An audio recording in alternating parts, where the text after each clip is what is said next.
And you're very welcome back. So our football coverage here on Off the Ball is brought to you by Sky. You can watch every UEFA Champions League and Europa League match live on BT Sport this season. We're going to turn to Liverpool, talk about them in a bit more depth. Very happy to say Harriet Prior from the Anfield Wrap is with us. Hi, Harriet. Hi, you okay? Yeah, very well. We thought we would talk some more Liverpool because suddenly we have a title race and we didn't think we would have one, really. This is all kind of crept up on us a touch over the last couple of weeks. Yeah, it really has. I think a lot of our contributors on podcasts are saying that it's all over, and I think that was a bit too soon to make that call, obviously. And nothing's really decided before Christmas and New Year, is it? And now all of a sudden, one weekend and a few results going our way, including obviously sorting our own position out and coming from 1-0 down against Norwich, which should have been an easy game, and it didn't quite follow that script in the end, but we got there. And Man City obviously dropping points, which no one thought they'd do, and now suddenly we have a title race again, and we've got a game in hand, 6 points is the gap now, and it's all very exciting. Yeah, Leeds on Wednesday, so it could suddenly be 3 and then everything to play for at the Etihad. So a short version of the game on Saturday was first half not so good and then second half really got going? Yeah, I'd say first half probably just a bit slow and it's quite hard to play against teams, especially teams that are fighting for their place in the league and to avoid relegation. They often come to Anfield especially and just look not to concede and to scrape through the point and defend, put all the players behind the ball. I think we probably saw that with Norwich a bit. They actually had more chances than I think many of us expected them to get. They played quite well in moments, and our change in formation, we changed a lot from the game in the midweek in the Champions League, and it just didn't quite click, to be honest, in the first half and probably actually the first 60, and then the substitutions happened and it changed the game, and particularly Thiago coming on and bringing a different energy and a Origi up front gave them something new to think about, and they couldn't deal with it, and then the goals started rolling in and kept coming, and it was 3-1 in the end, and quite an easy game for the last 30 minutes, but it wasn't easy until then. One of the general worries made about Liverpool in advance of the season is that the squad was not deep enough to compete with City across the league season, and numerous people suggested Liverpool might do well in the Champions League but just falter in the league, and yet suddenly it feels like, well, the signing of Diaz certainly helps. Even Klopp has said in the last couple of weeks, this is the strongest the squad has ever been in my time here. Where are you on the squad depth situation, and did you have those worries, say, last summer in advance of this season? Yeah, I think particularly at the start of the season when we'd got through summer and we hadn't really added many players to the squad, there was a little bit of trepidation around the squad age in particular, and whether we'd have players that will come in for the future, players that could come in off the bench and make an impact. And I think particularly in games at the start of the season, you did really see that it was having a negative impact because we didn't have anyone around the 60 mark to bring on and make a difference. And now all of a sudden you're looking at team sheets and you're literally having players like Gomez and Curtis Jones in the past few weeks, to name a few, who are being not even making the squad because our depth is so strong at the moment. I think it's obviously a combination of bringing in Diaz, which has added a real buzz and a real sense of momentum to the fan base, but obviously on top of that also keeping players fit, which was definitely not the case last season and at times at the start of this season. And we've had a few players back earlier than expected, like Harvey Elliott. Thiago's back now, and all of a sudden we've got options, which is great news for Klopp. I think he's still a bit reluctant to boast about the squad depth, but it's definitely something we're seeing at the moment. Diaz is pitched up without a word of English and seemed to settle instantly. He really has, and Klopp says that he just noticed how he just smiles all the time on the training pitch. He's just constantly smiling, whether he's doing the most mundane warm-up drills or anything like that. I think, you know, there's obviously a lot of Spanish-speaking players in the team, and also our assistant manager Pep Linders it speaks both, you know, Spanish and Portuguese, and he's obviously had a great influence. So I think that's helped him to gel really quickly, but also he just seems like a really positive guy, and that's what you need sometimes. And I don't think it can be underestimated how much of an impact that makes for playing on the pitch when they've settled in really well with the team and they get on well with people, and that's clearly playing dividends, because he's been absolutely excellent so far. I can't believe he's only played a few games in a Liverpool shirt, because he looks like he's been there years. Harry, what are you seeing from Jordan Henderson? Because we had Kenny Cunningham in here as a pundit in studio, and we were just chatting last week, and even just beyond getting over this most recent injury, he's looked at Henderson this season and is just detecting a slight slowing. You know, those lung-bursting runs he makes and those smaller moments which almost indicate where a player is. Henderson's still only 31, so you don't want to quite get into the territory of, geez, I wonder is time catching up with him. But there has been a slight shift from the player that we saw win Footballer of the Year, certainly. I think that there are probably moments in games where he's not at the top of his game. I don't think Jordan Henderson probably wants to be playing week in, week out at the moment. And sadly, he's kind of been in a position where he's had to be playing every single game because there hasn't been as many options. I think now we'll start to see him maybe have a few more rests in games where he's not necessarily needed as much. Funnily enough, I thought he was actually really impressive at the weekend. He played in that more holding role, which we usually see Fabinho in, and that kind of seemed to suit him a bit more. He looked a little bit more settled. He obviously had that great assist for Diaz, and I think a lot of the criticism, to be honest, is unfounded. Maybe there is a little bit of a slowing down, but I think that's a natural progression with every single player. But most of the games we still see him and he still makes such an impact. And I think we're allowed, we have to allow players to have off days. And when everyone around them in the midfield is ticking and performing so well, that becomes even more prominent, doesn't it? But he looked back to his best for me at the weekend, and I think that would just have to be a bit patient with him, allow him a bit of rest, not expect him to be at the top of his game every single game, and hopefully we can still get the best out of him for a couple more seasons.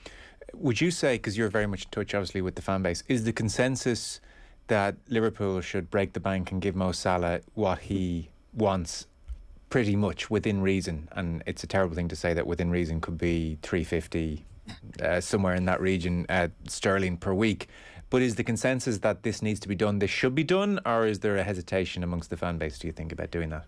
Honestly, not from anyone I've spoken to, there's absolutely no hesitation whatsoever. All of us are pretty much in agreement, from the people I've spoken to at least, that he is a player that you should break the mould for. And with our ownership, they have a very strict way of doing things and a very set structure around how they operate with transfers and wage structures and all of those kind of things around the financial aspects of the club.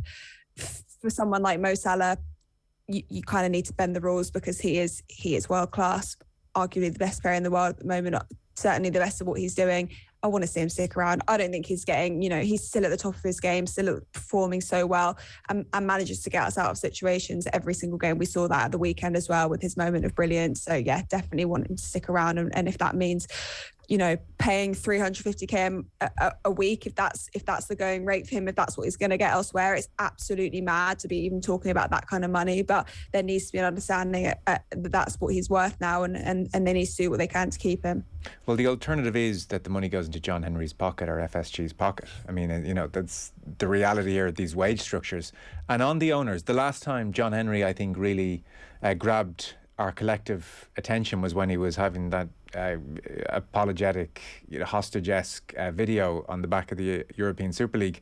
Where is the popularity there of the owners amongst the fan base at the moment? Like, are they at such a status where they can say, well, we've brought in Klopp and we've delivered trophies and we've delivered titles and we've got this club really back on track, therefore if we say Salah on that money is not for us, will they come under a lot of heat and a lot of pressure? Are they on kind of thin ice post European Super League, or is there maybe a wider respect for the quality of the job FSG has done in reality? I think there's obviously a respect for what they've done, but I certainly don't think they're above criticism. And actually, for certain things they've done, like the Super League, like you mentioned, there they have got a lot of criticism, and they've accepted that they've made bad calls and bad decisions. So, there's been issues with ticket prices a couple of seasons ago when there was a walkout. There's been various things that people have expressed unhappiness with the ownership, and I certainly think if they were to let Mo Salah go, that there would be a lot of fans that were particularly unhappy about that, and I don't think that would be unreasonable. I think the thing is now is that Salah's come out multiple times in multiple interviews and said he wants to stay. It's in the club hands, and now they need to find a way to sort that out because he's made his intentions clear. And if the Glazer family turn up at Old Trafford and wave to the crowd, it's fairly obvious what reaction they would get. What reaction would John Henry get? I actually have no idea. I think it is quite a split opinion. I think from a footballing sense, we all appreciate that a lot has gone our way in the last few years, and that is down to Klopp being brought in and various players being brought in who have managed to turn everything around.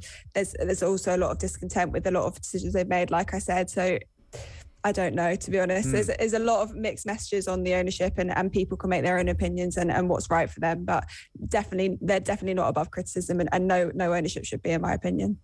Michael Edwards departed recently as sporting director. He's been there since 2011. Liverpool's transfer business for the guts of the last decade has been exceptional. I think we can all agree. To what extent were Edwards' fingerprints all over that? I know Julian Ward has stepped into that role now. He was the deputy sporting director. Was Edwards responsible for identifying talent, bringing talent to Klopp, or was it more of a negotiating once talent has been identified? What vacuum does he leave now?